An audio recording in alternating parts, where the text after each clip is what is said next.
Leading the way in the Smite Pro League Road to Worlds, the honourable Styx Ferrymen busted through the competition to earn the top seed at next year's Smite World Championship. In a clutch Game 5 battle of endurance against 2022 world champions, the Atlantis Leviathans, the Ferrymen ended the weekend in a heart-pounding 40-minute onslaught, landing the final blow on the Titan with a massive 18k gold lead.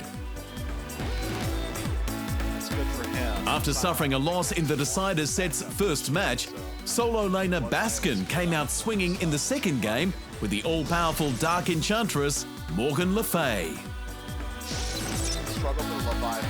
All of the goddess's abilities marked enemy players while also activating a symbol on her sword. Once her sword gained all 5 symbols, Baskin was empowered, gaining double magic power and reduced cooldown of his ultimate ability. When it came to disruption, Dragonflight knocked up enemies before blasting them backwards. This dragon apparition applied a mark of spirit to any enemy player's hit. Shroud of Wildfire sent out an explosive volley of fire that left a damage over time on enemies it hit. In addition to movement speed punishment, enemies were branded with a mark of matter. Once the damage and marks had been distributed to the Atlantis Leviathans, Baskin's ultimate consuming power lifted Morgan Le Fay into the air, dealing damage and empowering her next attacks. Enemy players were bombarded with dark energy, losing health rapidly while providing self-healing to the goddess.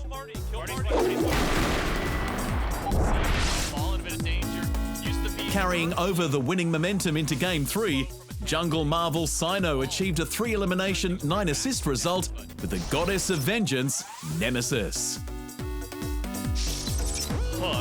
Nemesis is a versatile assassin in Smite, known for her ability to disrupt enemies, steal their protections, and deal significant burst damage. Her passive, Scales of Fate, allowed Cyno to reduce enemy players' physical and magical power stats while increasing her own.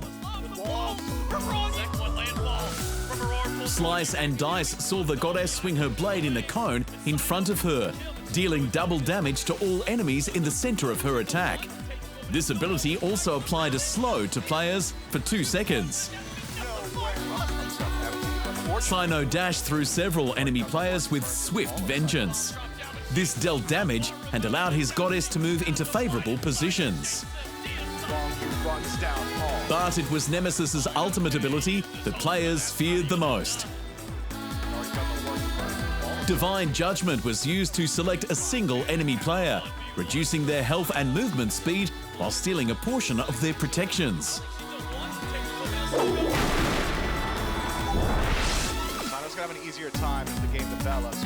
In a desperate attempt to win Game 5, Baskin pulled in a Puch from the draft, a mage known for his area of effect damage and ability to control fights through zoning. The god's passive, Hallowed Ground, made use of corpses from his enemies.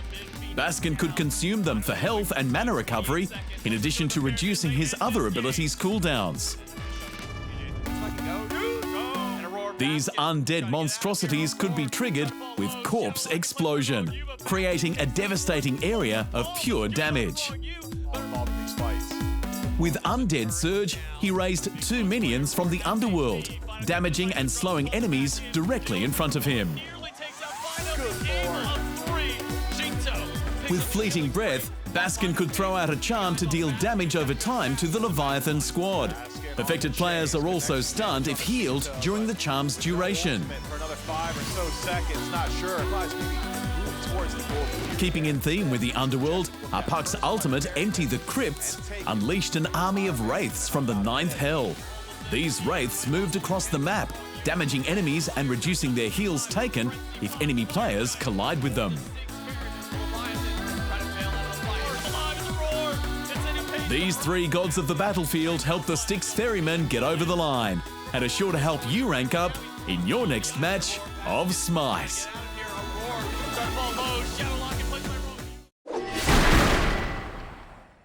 Thanks for watching. Hit the subscribe button to keep up to date with the amazing esport content from around the gaming globe. Only on Unbeaten Esports.